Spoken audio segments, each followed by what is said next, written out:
I have a deep understanding of biochemistry at this point. I'm well aware that eating all the almond butter and all the honey in one sitting can't magically turn into 5 pounds of body fat. And I'm still like, oh, I'm going to get fat. But what if it did? What if it did? Yes, I will be that one scenario in which this is humanly possible somehow. It's crazy, man. But yeah, you got a lot of good insights, man. It's super helpful. That's awesome, man. I had a great time. It was fun being on the show. And I believe that you sent me a bunch of your product, right? I did. I sent you a bunch of paleo powder, and then I wanted to send you an Eat Whole Foods Change the World t-shirt, but I was out of your size, so I'm printing one just for you. It will be there. Don't worry. Oh, awesome. Yeah. I think I want to say, was it Paul maybe gave me one of those shirts? Is that from you? Yeah. Yep. Yeah. And, or maybe I commented on the shirt that he had. Yeah, he was on your podcast. It was Right, the right, Eat Whole right. Foods Change the World shirt. Yep. Sick. Yeah. I'd love to rock one of those. And I got your supplements, and then I just didn't know like who or where they came from. I get so much stuff sent to me. It's crazy. And then sometimes there's not a message in there, which I understand because I ship stuff out myself. And sometimes I don't always have somebody that can pop a message in there. So I'm like, what are all these things? There's like a pre-workout, there's a post-workout. Yeah. I tried one of them and I really liked it a lot. Great, man. I think I might have threw an extra scoop of not peanut butter, extra scoop of protein in there. Perfect. Some of my own protein powder, but yeah, it was fantastic. It looks like you made a great product. What made you mentioned, I think, a relative of yours that was struggling. What else kind of led to you making the product? Yeah, it started with my niece because she was getting they had this ketogenic. The first time I heard of the ketogenic diet was through a neurologist because she was having 300 seizures a day, and they used the ketogenic diet for kids with epilepsy. Wow. But it wasn't working for her. She's a very rare. She's one of 96 living cases with what she has. She's 100% vegetative still.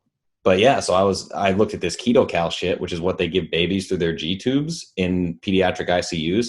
And it's like nothing but hydrogenated vegetable oils. It's like straight toxic.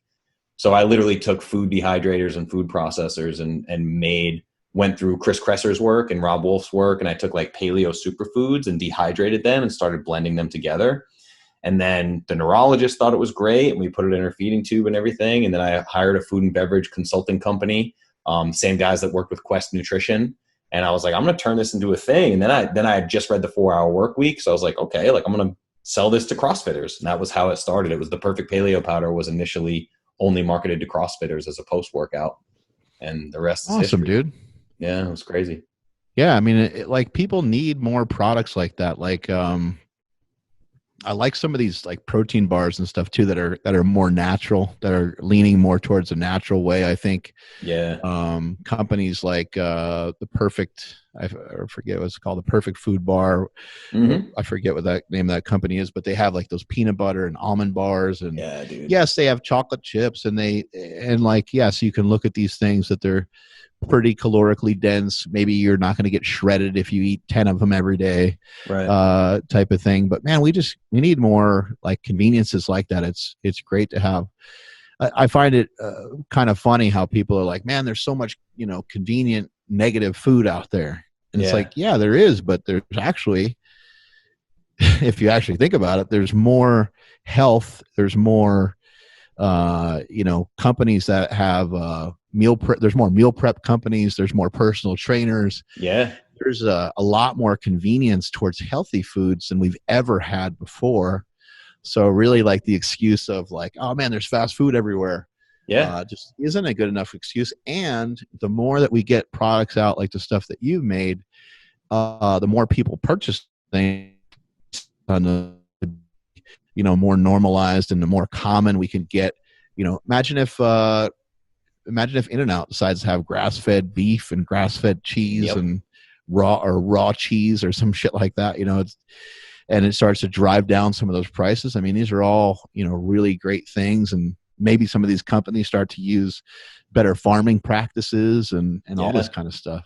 It's like you said, voting with your dollars. And it's the knowledge thing too, because guys like you and I was in the airport just the other day and I was shocked. I walked in this little airport convenience store. They had Quest bars, RX bars. They had grass-fed beef sticks. I was like, this is amazing, right? It's like I could grab like pistachios or an RX bar or grass-fed beef sticks, but like most people are just unaware.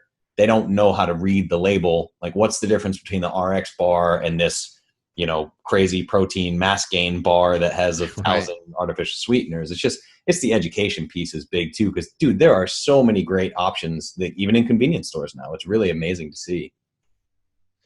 Thanks a lot, man. It was fun being on the show, and I'll keep in touch. I got your email address now. Yes, sir, man. I hope I get to meet you in person one day, man. I find you incredibly inspirational. I do want to share this with you is I turned 34 today. So you were a giant birthday gift. I'm awesome. So honored to have Happy you on the birthday. show. Thank you, man. Happy paleo birthday. Happy paleo birthday cake. Yeah, man. I'm going to have some steaks and dry farm wines tonight. That's the plan. There we go. Awesome, yeah, man. All right, Mark. Thank you so much, man. I really appreciate it. And I know my audience will love it. So hopefully we get to chat again sometime soon. All right, man. I'm out. Thanks, man. Bye-bye.